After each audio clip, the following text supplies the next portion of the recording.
What if an entire town vanished, not because of a single disaster, but because fate seemed determined to erase it piece by piece? That is the unsettling question at the heart of Kayakoy, a place whose silence doesn't feel natural, but constructed layer by events so cruel, that many historians still struggled to explain how a thriving community became one of Europe's most haunting ghost towns. And as you step into the abandoned stone houses, the empty courtyards, the wind-carved alleys that refuse to die even after a century, it becomes impossible not to wonder what force was powerful enough to condemn an entire population to disappear. Before we go deeper, imagine this.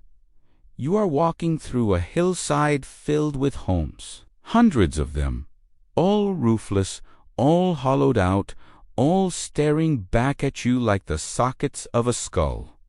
No animals, no children, no merchants calling from their doorsteps, just an airy, suspended stillness. Kayakoy dosong te luuk, como a city that slowly declined. It looks like a city that was interrupted, as if someone pressed pause at the exact moment life was about to continue. And yet, decades have passed. Nature has grown over what humans left behind, but not enough to fully bury the traces of something that went terribly wrong. This village was once known as Levisi, a vibrant Greek settlement in southwestern Turkey.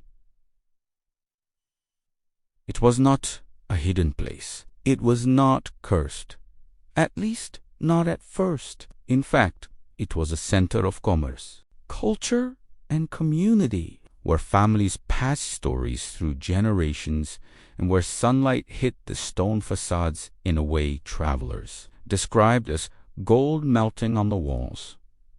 But beneath that beauty, beneath the peaceful coexistence between Greek and Turkish families, history was planting seeds of conflict, small cracks that no one imagined would one day split the entire region in two. Every street, every church, every shop was part of a delicate balance that looked unshakable until the world itself began to fracture. As we peel back the layers of this forgotten place, something becomes clear.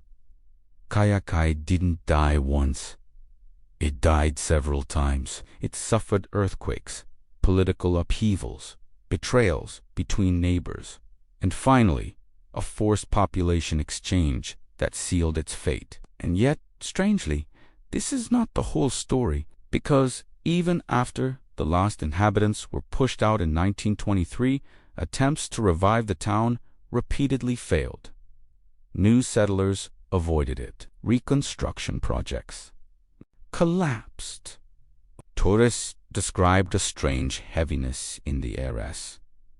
If the city resisted being reborn, why would a place refuse to live again? Why would a city that once flourished under sunlight become a symbol of abandonment so powerful that even its ruins seem frozen in grief? To understand that, we need to go back to the moment when Kayakoy still breathed, when its people believed the ground beneath them was safe, when the idea of losing everything felt impossible. The tragedy that swallowed this town did not begin with a dramatic explosion or a sudden attack. It started with whispered tensions between empires, shifting alliances, a subtle war of identities that slowly tightened around the population like a tightening rope. And as these invisible pressures grew stronger, Kayakoy found itself standing on a fault line of cultures, destinies, and politics that would soon crack open in the most devastating way. But what exactly ignited the unraveling? Was it the rise of nationalism? The shadow of war? The betrayal of neighbors who had lived side by side for centuries? Or was it something far more unexpected, something buried in the town's geography, its architecture, its history that, made Kayakoy uniquely vulnerable to catastrophe? These are the questions that pull us straight into the heart of the mystery. And with each step into this forgotten town, the line between history and haunting becomes thinner. Because once you hear what happened next, how the first signs of collapse appeared quietly, almost politely, you will understand why Kayakoy became not just abandoned but condemned. Before we move into the next chapter of this mystery, take a moment to share your thoughts. Understanding stories like Kayaköy's depends on how deeply we explore them together, and your perspective truly matters here. If this opening made you feel the weight of the unanswered questions surrounding this doomed town, leave a comment telling me what detail intrigued you the most so far.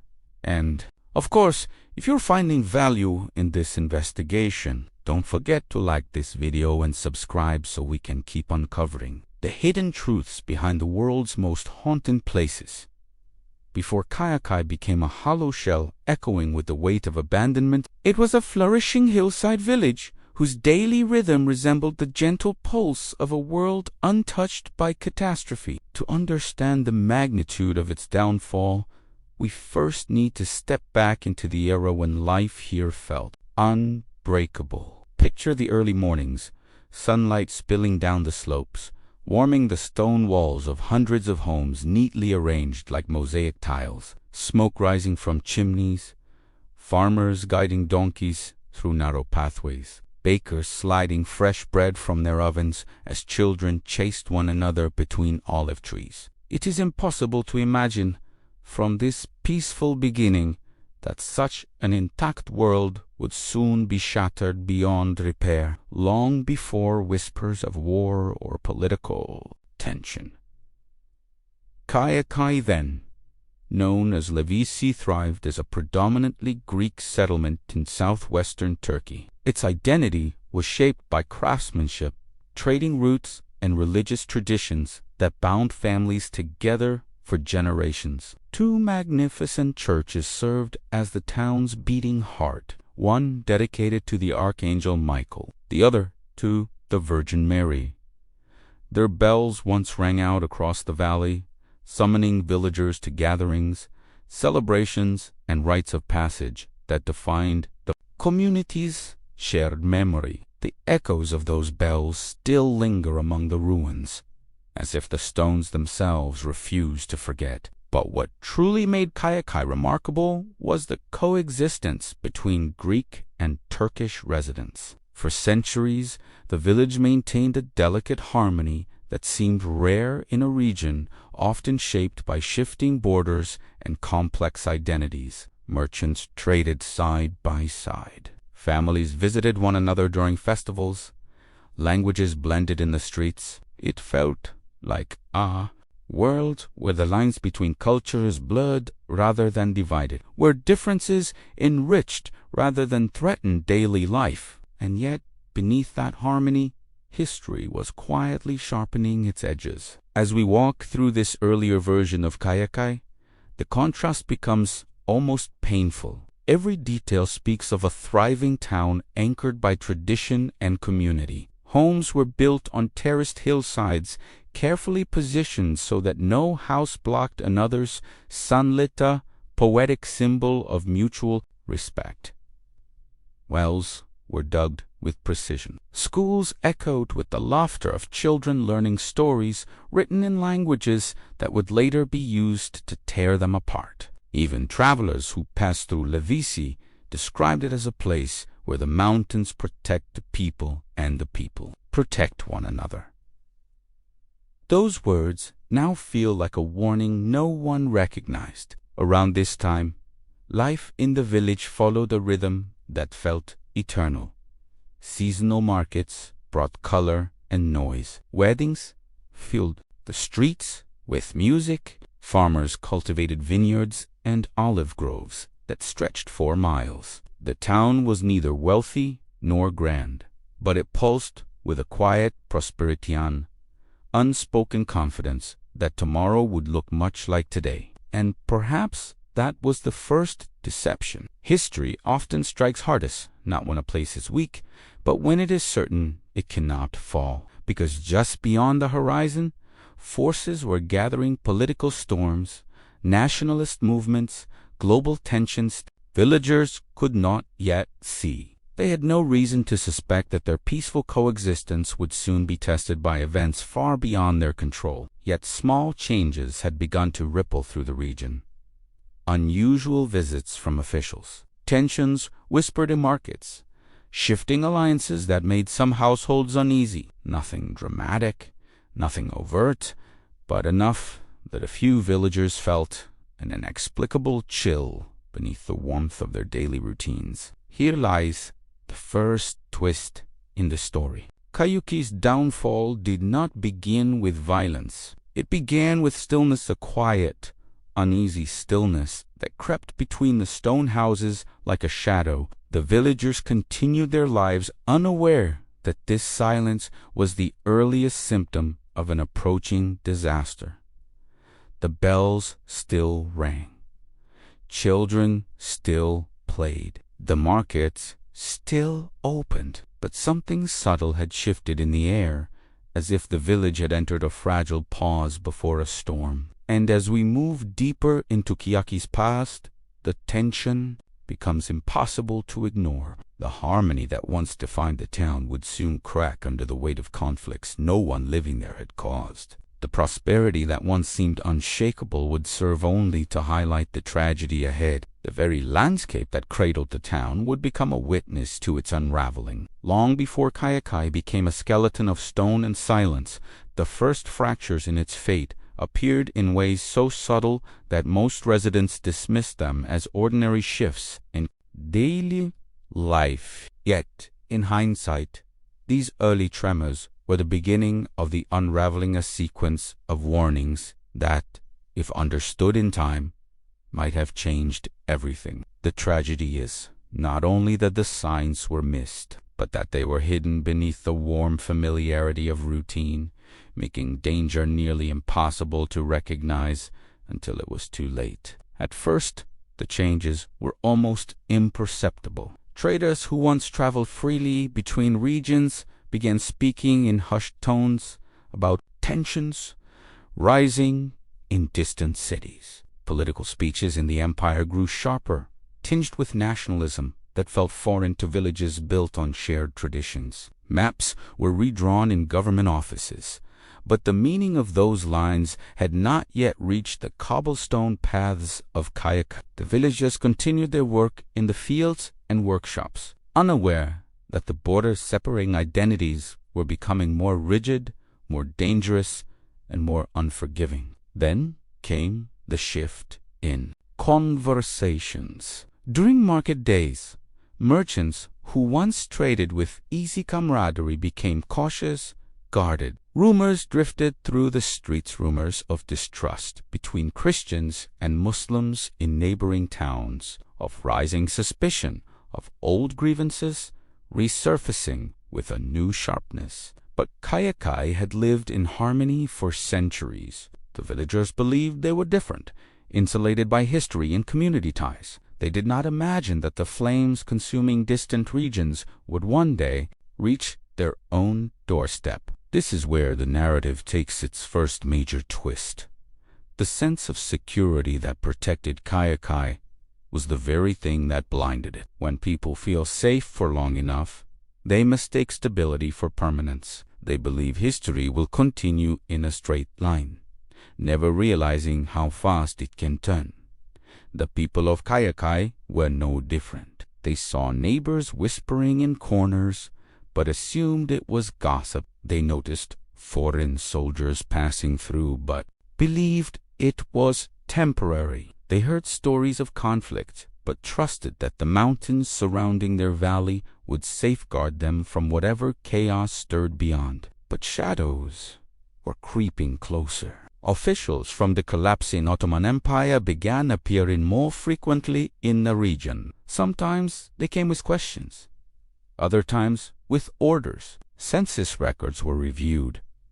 Religious identities were scrutinized. New rules seemed to materialize each month, rules that subtly shifted the balance between the Greek and Turkish inhabitants. Kayakoy felt the pressure, but like a gentle tremor before an earthquake, the meaning was unclear. One event in particular marked a turning point: the disappearance of several men who had been drafted into military service. Families whispered about forced conscription, about sons taken away without explanation, about letters that never arrived. It was the first real glimpse of how fragile their world was becoming. Still, the villagers reassured themselves that these were isolated incidents. After all, wars had come and gone before. Empires had risen and fallen.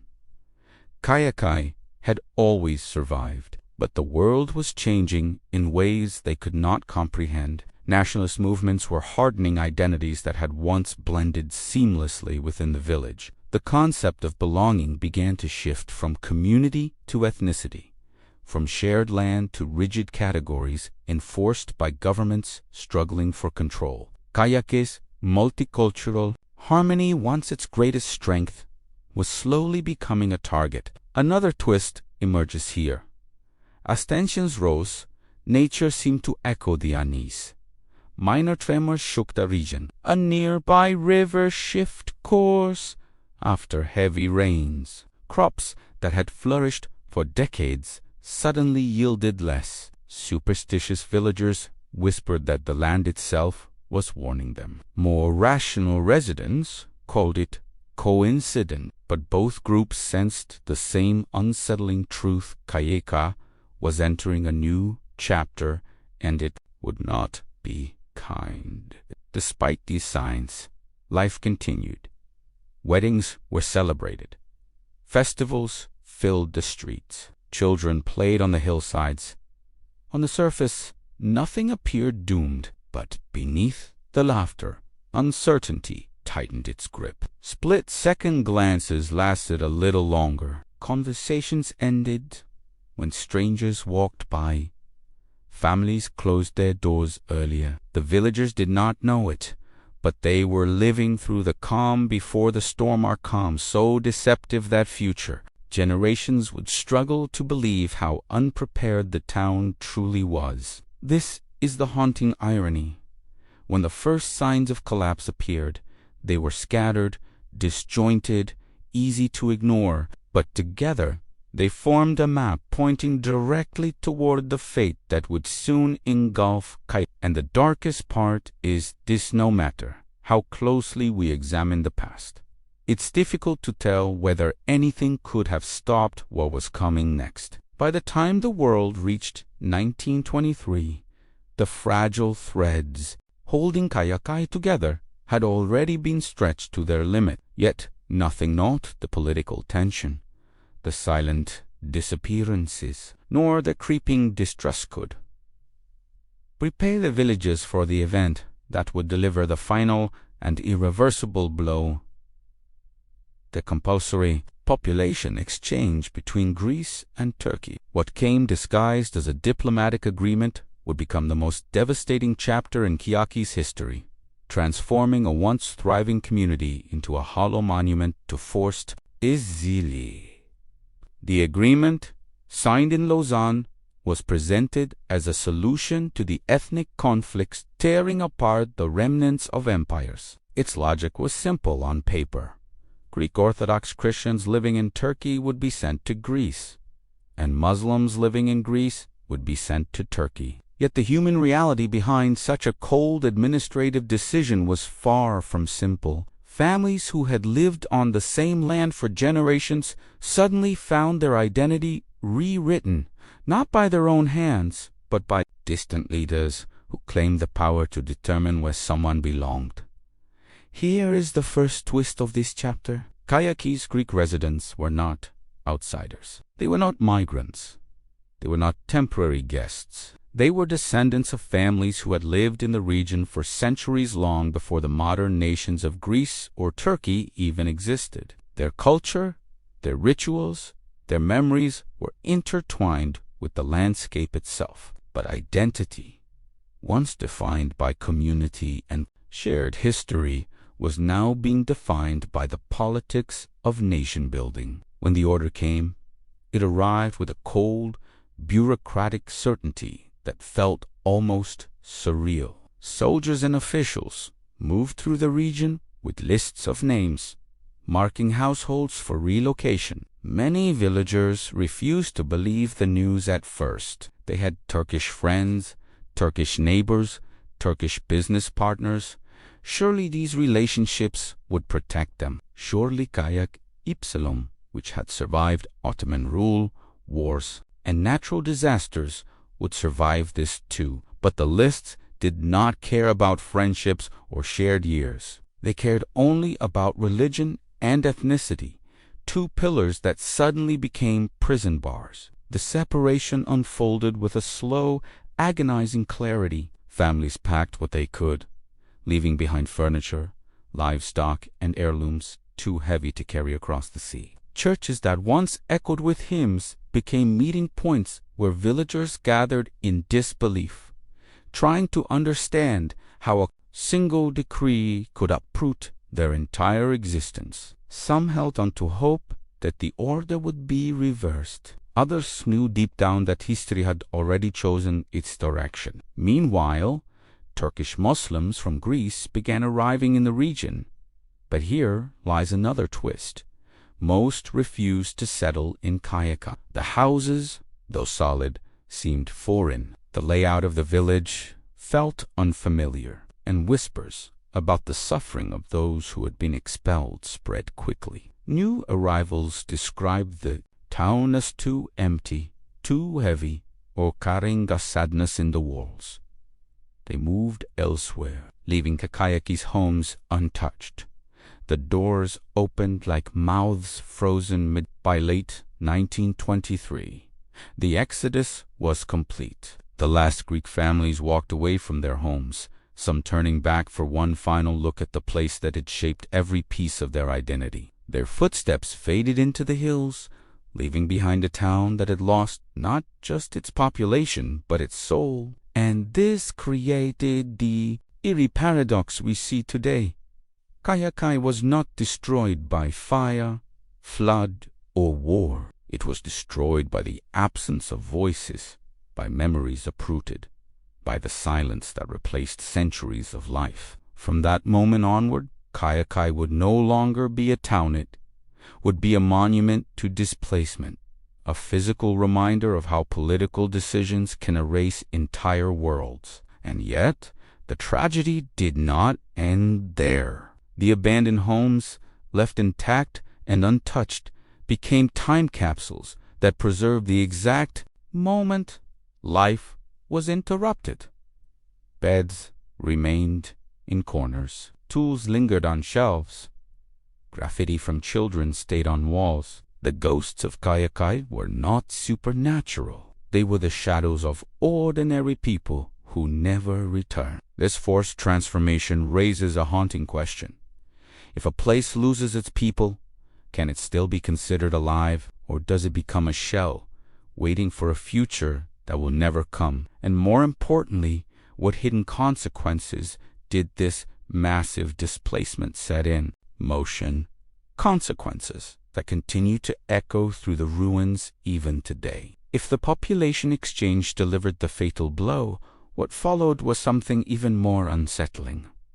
The moment Kayakoy stopped being a living town and became a voidon, entire community erased, so suddenly that it felt less like migration and more like disappearance. For centuries, the village had echoed with footsteps, voices, and rituals. But now, with its residents forced away and no willing newcomers to replace them, Kayakoy entered a state that was neither life nor death. It simply vanished.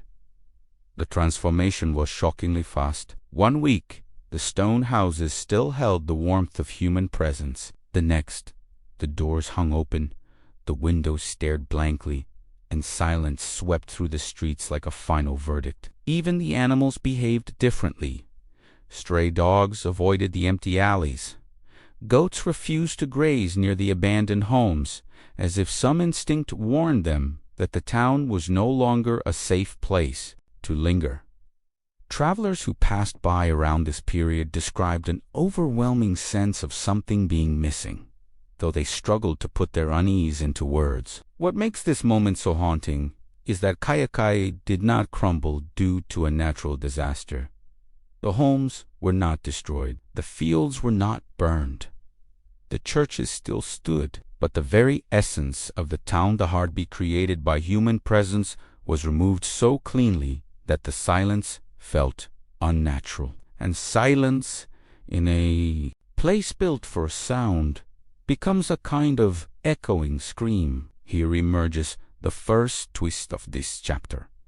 Although the exodus was forced, the sensation afterward was that something else had swept through the village, something that erased not only the people, but the feeling of life itself. Historians point to trauma, sociologists to the collapse of community identity, and psychologists to the psychological residue left behind when an entire population is uprooted. But locals, even today, whisper an explanation far more chilling. They say the town was left behind by its own spirit, that once its people were torn away, the soul of Kayakoy simply refused to remain, whether literal or symbolic. The effect was undeniable. As weeks turned into months, plants began reclaiming walls. Insects moved into bedrooms, and furniture slowly surrendered to dust. But despite nature's attempts to take over, the village remained eerily preserved, almost as if time had agreed to stop out of respect for the suffering that had taken place. You can see it even now, chairs still positioned as if someone had just gotten up, pottery left on shelves, personal items scattered with an unsettling normalcy. The town looks like it expected its people to return, yet no one did. And what makes this even stranger is that the region surrounding Kayakoy continued to grow and thrive. Neighboring villages welcomed new populations. Farmland was cultivated. Markets expanded. Kayakoy alone remains untouched, avoided, suspended. It was as if the world had collectively agreed that this place was not to be inhabited again. Around this time, those who dared to enter the abandoned village reported experiences that seemed almost too uncanny to ignore. Some described feeling watched. Others heard whispers that could have been the wind, but not entirely. A few swore the air was heavier, like walking through a chamber thick with unspoken grief. Travelers documented these sensations long before ghost stories became popular, which raises a disturbing question. Can a place remember trauma? Can it hold on to the emotional weight left behind? Another twist deepens the mystery. Reconstruction efforts made immediately after the population exchange failed. Local authorities attempted to move Turkish Muslim refugees into the empty Greek homes. They repaired roofs, cleared out debris, and tried to revive the land. But the newcomers left almost as quickly as they arrived, complaining of strange feelings, discomfort at night, or a sense that the homes were not theirs. Though structurally sound, felt emotionally uninhabitable. Economic attempts followed. Some proposed turning the village into an agricultural hub. Others envisioned it as a marketplace. But every project ultimately collapsed, not due to financial mismanagement or poor planning, but because people simply did not stay. Kayakoy refused to live again, no matter how practical or beneficial the attempts seemed, and each failure added. What happened next, as the ruins settled into their new identity, pushed Kayakoy even further into the realm of the mysterious, reshaping not just its physical landscape but the emotional and cultural meaning it carried across generations. When the last footsteps faded from Kayakoy, the town did not simply become empty, it became different. There are abandoned places across the world, but Kayakoy's silence carries a depth that feels almost intentional, as if the village itself chose to preserve the exact moment life was interrupted. Walking through its maze of roofless homes and hollowed stone corridors, one cannot escape the sensation that the past clings to every surface, watching, remembering, waiting. The silence does not feel passive. It feels aware. At first glance, the ruins seem ordinary. Crumbling walls, broken staircases, peeling plaster. Yet the more you look, the stranger the place becomes. Nearly 500 houses line the hillside with an uncanny uniformity, each positioned so that none blocks another's sunlight, a design rooted in harmony but now frozen in eerie symmetry. Their interiors still bear marks of lives, abruptly paused, niches carved for family icons, remnants of fireplaces, fragments of mosaics that once decorated cherished gathering rooms. These details are not tragic, they are haunting. They remind you that people did not gradually leave. They were torn away. But the true unsettling nature of Kayakoy lies not just in what remains, but in how it feels. Travelers who have explored the ruins describe a strange heaviness in the atmosphere, a sensation that grows stronger the deeper one goes into the abandoned streets. Some feel watched, others feel followed. A few say they hear faint sounds, footsteps, whispers, distant echoes that vanish the moment you try to locate their source. Scientists attribute these sensations to acoustics and wind patterns. Locals are less certain. Here lies the first twist of this chapter. From the 1930s onward, people began reporting strange lights flickering inside the empty houses at night.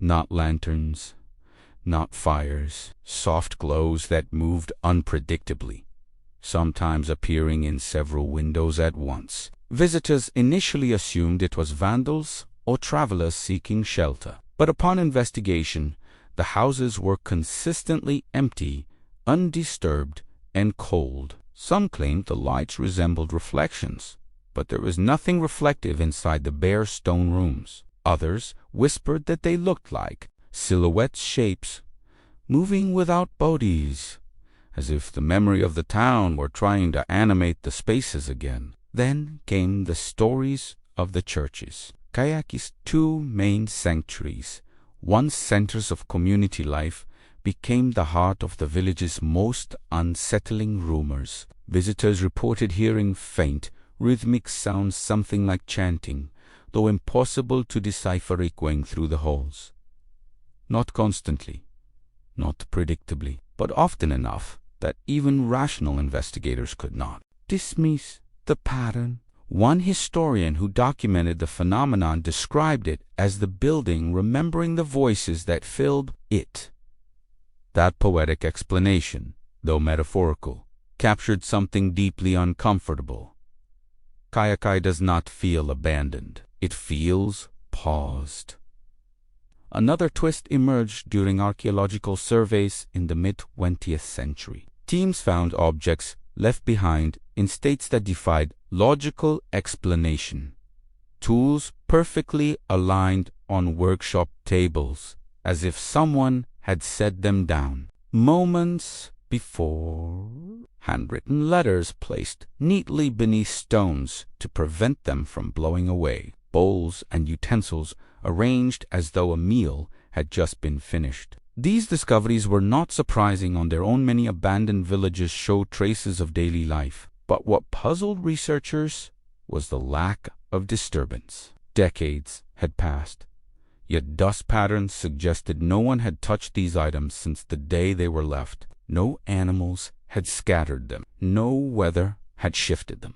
It was as though the objects were being guarded. Psychologists studying the phenomenon proposed that human absence changes how we perceive space, that we project emotion onto emptiness. But for many, this explanation felt incomplete. The consistency, the preservation, The atmosphere, all of it, pointed to something more than simple projection. The villagers' sudden departure seemed to have imprinted itself on the town like a scar that refused to fade. Kayakoy's natural environment added another layer to the mystery. Plants grew around the homes, not through them. Trees sprouted on the outskirts, but rarely within the ruins themselves. In many other abandoned places, nature aggressively reclaims everything. But here, it hesitated, as if the land sensed that this was not a place to consume, but a place to observe. Some theorists suggest that Kayakoy's unique limestone structures contribute to its preservation and eerie acoustics. Others argue that the valley's geography traps wind in ways that create unsettling illusions of movement and sound. These explanations are logical, grounded in science, and yet the emotional impact of walking through Kayakoy remains unchanged.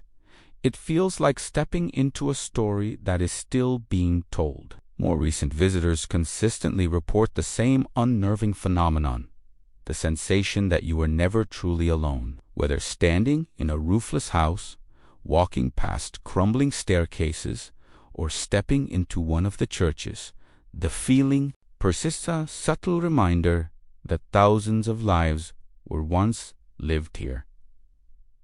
Abruptly cut off, leaving behind a void too profound for silence to heal. But this is only one side of Kayakoy's shadows. The other lies in what modern researchers discovered when they attempted to decode the town's layers of abandonment, findings that opened new questions rather than closing old ones. As the decades passed and Kayakoy stood frozen in its ruptured silence, the town began attracting not just curious travelers but scholars determined to understand why this particular place remained so eerily intact. Archaeologists, historians, anthropologists, and architects arrived with notebooks, cameras, and instruments, each expecting to find answers rooted in logic. What they found instead was a puzzle that grew more complex the deeper they searched, revealing layers of abandonment that defied simple explanation. The first wave of researchers focused on mapping the town's structures,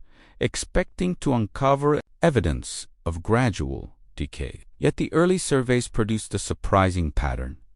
Despite a century of exposure to rain, heat and wind, the houses maintained an unusual uniformity. Roofs had collapsed, yes, but the walls stood with almost stubborn resilience. Entire rows of homes remained intact, forming a ghostly amphitheater across the hillside. This consistency struck experts as odd. Other abandoned villages in similar environments showed far more extensive damage. Why was Kayakoy resisting time longer than expected? A second, deeper twist emerged when teams began documenting personal items left inside the homes. They expected to find the ordinary chaos of departure objects scattered, rooms half emptied, belongings rearranged by weather or wildlife. Instead, they found items positioned with an unsettling precision. In several houses, objects were arranged in ways that suggested intentional placement. Tools aligned neatly on benches, pottery resting upright, religious icons positioned carefully in carved wall niches. The level of preservation seemed impossible without human maintenance. Yet no one had lived here for decades. Some archaeologists proposed that the community had quietly prepared for their departure before the forced exchange, tidying homes as a final ritual of respect. But written accounts from the time contradicted this idea. Many families were uprooted quickly. Others left in tears, forced to abandon possessions. The emotional violence of the exchange left no room for the kind of deliberate, graceful exit. The ruin suggested this contradiction opened a new question. If the villagers hadn't arranged these objects so carefully, who had? Historians searching for answers turned to records of the population exchange. They discovered inconsistencies, lists with missing names, officials reporting different numbers, some villages receiving refugees, others mysteriously bypassed. In Kayaköy's case, the documents revealed another unsettling detail. The town had been flagged by several administrative regions, each labeling it unsuitable for resettlement, yet providing no explanation. This vague designation turned Kayakoy into a bureaucratic ghost as well, a place not just abandoned, but intentionally left untouched. As modern equipment advanced, researchers conducted ground-penetrating studies beneath the village. Here, another twist emerged. Beneath certain houses, they found sealed chambers, not basements, not storage rooms.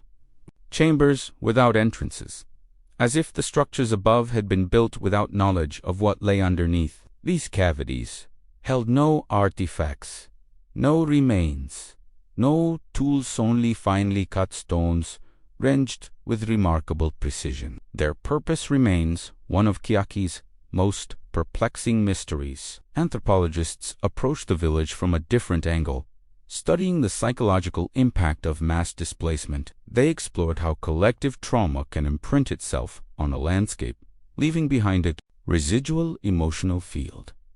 In places like Chernobyl or Pompeii, such fields appear in the form of haunting atmospheres, but Kayaköy's emotional resonance was different. It did not feel explosive or catastrophic. It felt suspended, as though the emotional shock of separation lingered in the air, unable to dissipate because the community's story ended without closure. Cultural historians, meanwhile, focused on the narrative of coexistence that had once defined Kayakoy. They found evidence that the town had been unusually harmonious compared to nearby regions. Mixed families, shared festivals, intertwined economies all contributed to a rare example of stability, and perhaps that was exactly why the rupture was so devastating. The more deeply interconnected a community, the more violently its absence is felt. The remnants of Kayakoy carried that absence like a wound that refused to heal. One of the most surprising discoveries came from architectural historians who studied the layout of the village. They noted that the homes were arranged to optimize sunlight, airflow, and communal visibility, in intentional design philosophy rooted in social balance. Yet after the abandonment, these features produced an unexpected effect. The ruins seemed to watch themselves. From nearly any point in the village, rows of hollow windows face directly toward you, creating the unsettling illusion that the town observes every movement. It is not paranormal, it is geometry, but it feels like memory. And as modern researchers compiled their findings, a strange consensus emerged. Kayakoy is not simply an abandoned town. It is a preserved emotional landscape, a frozen narrative of displacement and unresolved history. Its structures, its silence, its strange resistance to decay, all of it points to a place where the past is not gone but suspended. What investigators could not determine, however, is why Kayakoy continued resisting revival long after the political turmoil had ended. Why did attempts to repopulate it fail? Why did reconstruction projects collapse? Why did the ruins feel so unwelcoming to newcomers? By the mid-20th century, long after the population exchange had emptied its streets and silenced its churches, Kayakoy stood waiting, or so it seemed. Governments changed, borders shifted, conflicts faded, and new generations rose with fresh ambitions. Logic suggested that this abandoned town, still structurally sound and located in a fertile, sunlit valley, should have been an ideal candidate for revival. And yet, every attempt to bring life back to Kayakoy collapsed in ways that baffled planners, economists, and even the residents of surrounding villages. It was as if Kayakoy itself rejected the idea of a second beginning. The earliest reconstruction efforts came from the Turkish government, hoping to use the abandoned homes to resettle Muslim refugees arriving from Greece. The plan was simple: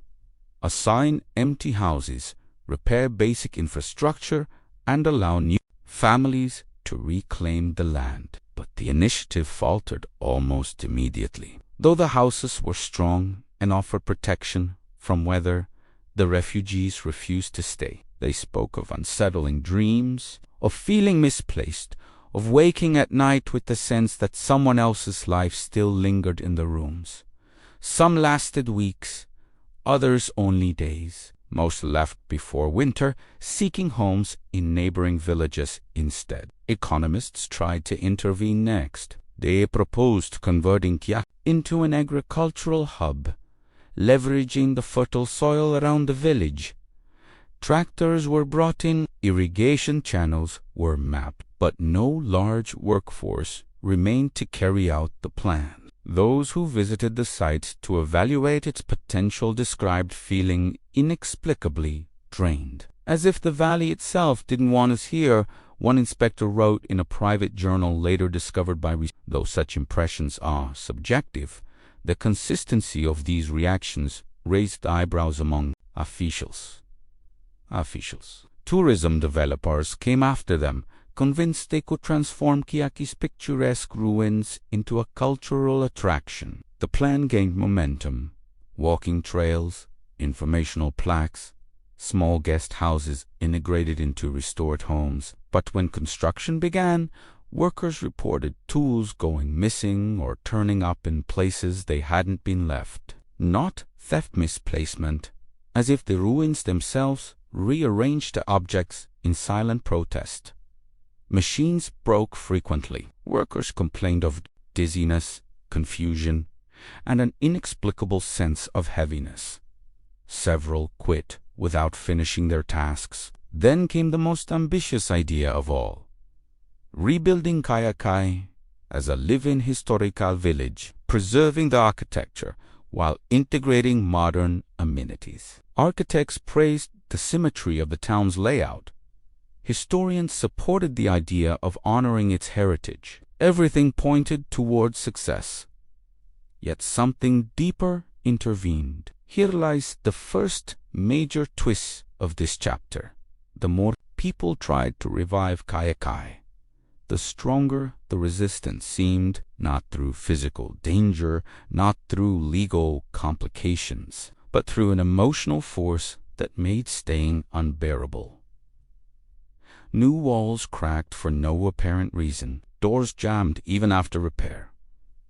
Animals refused to settle. At night, workers reported hearing soft footsteps, faint murmurs, echoes that felt too rhythmic to be the wind. These phenomena were subtle, not dramatic enough to make headlines, but persistent, enough to unsettle even the most determined builders. Anthropologists, studying the repeated failures, proposed an unsettling theory. Kayakoy was experiencing what they called landscape trauma, a condition where an environment retains the psychological imprint of mass displacement. Unlike places destroyed by sudden disaster, Kayakoy absorbed the sorrow of a community torn from its roots, and in doing so, it developed an emotional memory that resisted new identities imposed upon it. In simpler terms, the town remembered what happened and did not want to forget.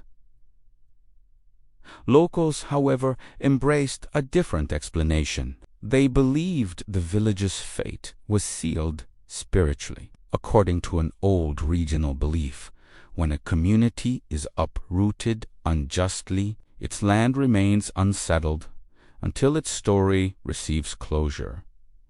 Kayakoy's story had none. No return, no reconciliation, no ritual, just abandonment. And so, they said, the village could not accept new inhabitants because its spirit remained fractured. Stranger still were the testimonies of visitors throughout the late 20th century. Many reported feeling as though they were intruding, not exploring. Some described a sense of being watched by the empty windows. Others felt an unshakable melancholy that descended abruptly, as if the village was communicating without words. A few experienced déjà vu so strong that they believed they had been there before, though they had no personal connection to the region. Psychologists attribute these sensations to the mind's reaction to symmetrical ruins and historical weight. But even they admit that Kayakoy produces unusually consistent emotional responses. The more historians studied these accounts,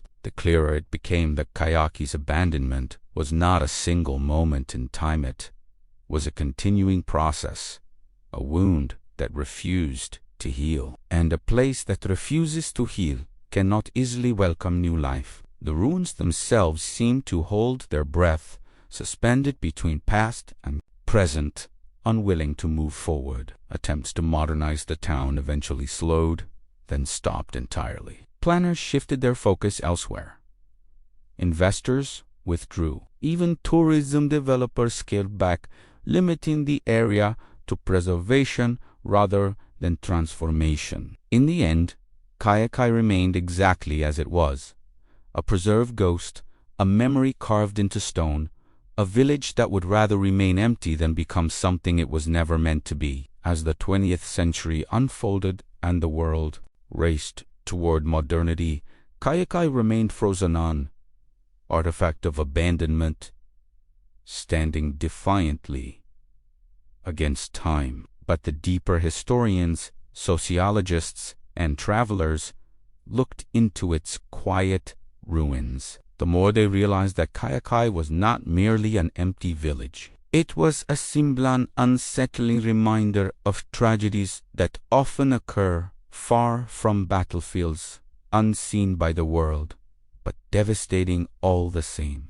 Its ruins were not just architectural remnants. They were emotional imprints carved into stone, each one carrying a fragment of a story violently interrupted. What makes Kayakoy so different from other ghost towns is not just its preservation, but the weight of its silence. In many abandoned places, nature quickly takes over. Trees burst through roofs, vines swallow windows, animals claim the land. But in Kayakoy, nature hesitates. It flows around the ruins, not through them, as if the land itself remembers that something sacred or something wounded once lived there. This unnatural preservation forces visitors to confront the tragedy head-on. Nothing has crumbled enough to soften the emotional blow. Here lies the first major twist of this chapter.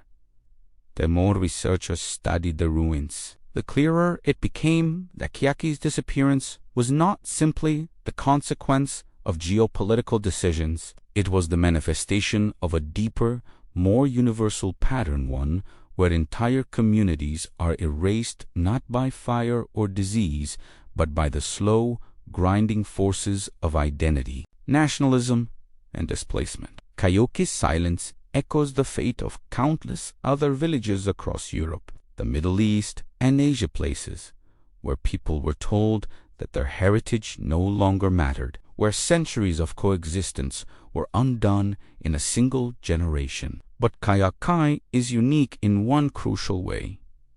It still stands exactly as it was left. Other towns destroyed by conflict were rebuilt, repopulated, or reshaped by modern life. Kayakoy, however, refused transformation. This refusal amplifies its symbolism. It feels as though the village chose to become a monument, a warning carved into the landscape, demanding that the world remember what was lost. Visitors walking the steep paths report experiencing an overwhelming sense of melancholy, not the gentle sadness of nostalgia, but a sharp, almost physical weight that descends unexpectedly. Historians argue that this emotional reaction emerges from the visible contrast between what the town once was, a thriving, sunlit sanctuary of coexistence, and what it became, a hollowed-out testament to unresolved grief.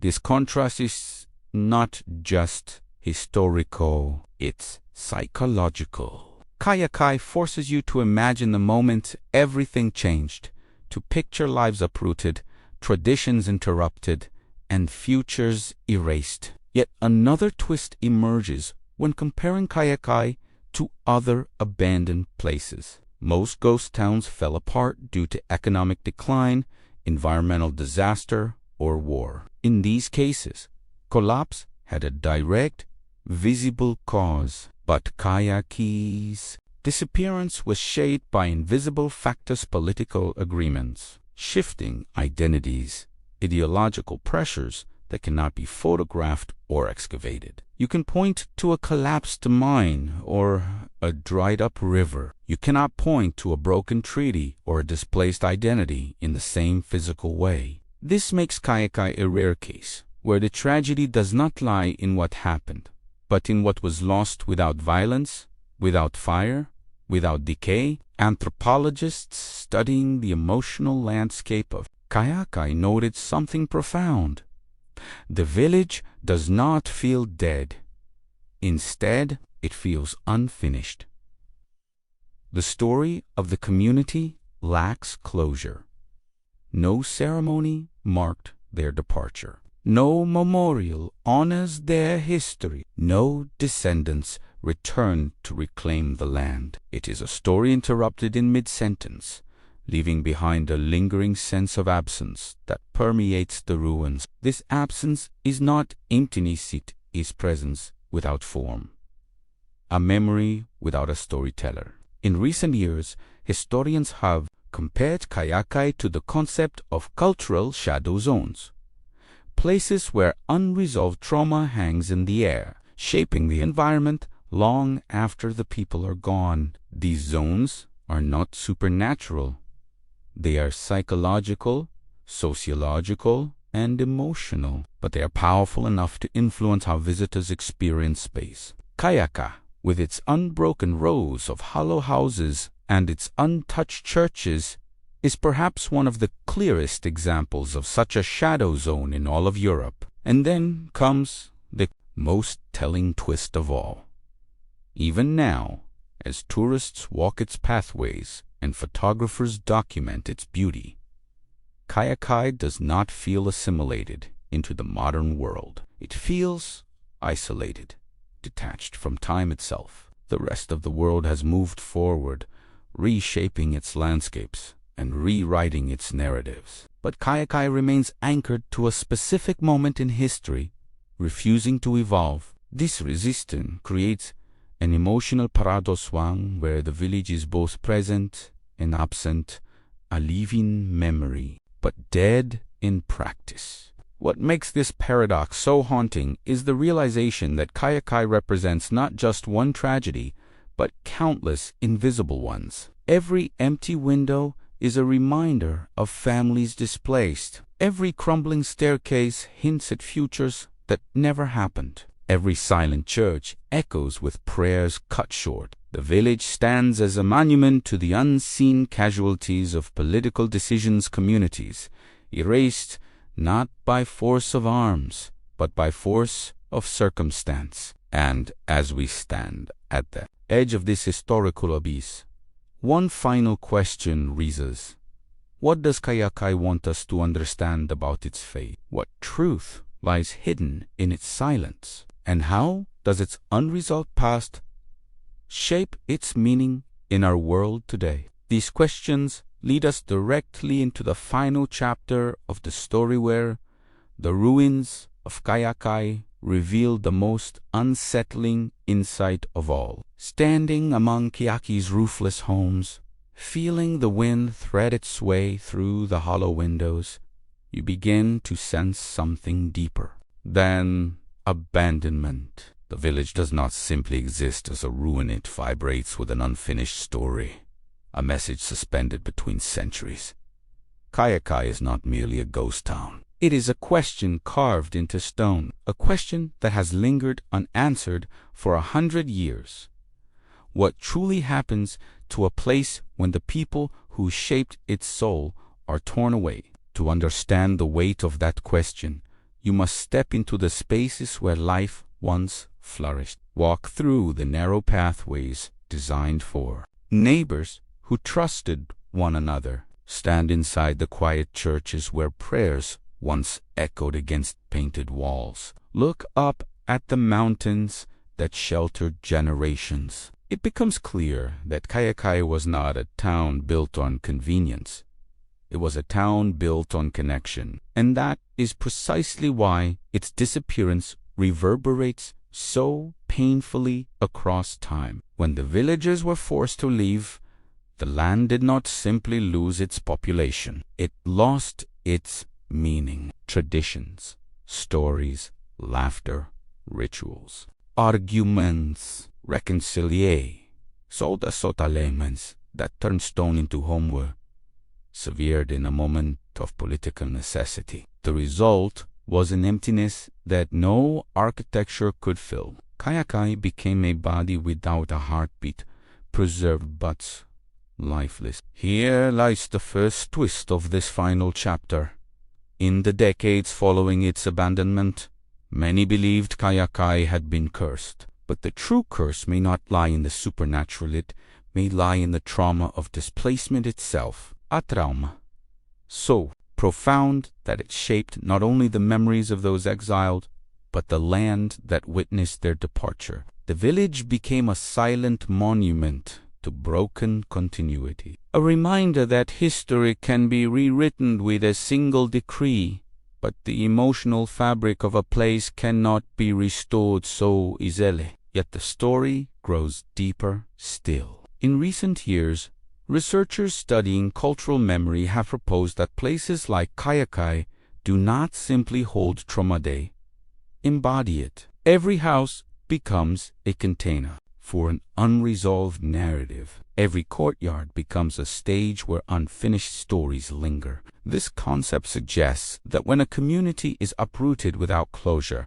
the land retains the tension between what was and what could have been. Kayakoy, with its eerily preserved grid of homes, appears to be one of the clearest examples of this phenomenon. Visitors walking through the ruins today frequently speak of a strange emotional pull, as if the town wants something from them, a witness, a listener, perhaps even a kind of acknowledgement. They describe a feeling of being enveloped by layers of memory that do not belong to them, yet resonate deeply. Some feel sorrow, others feel longing. A few feel anger, as though the walls themselves are holding on to a collective grief too heavy to be contained in silence. And then there is the most haunting twist.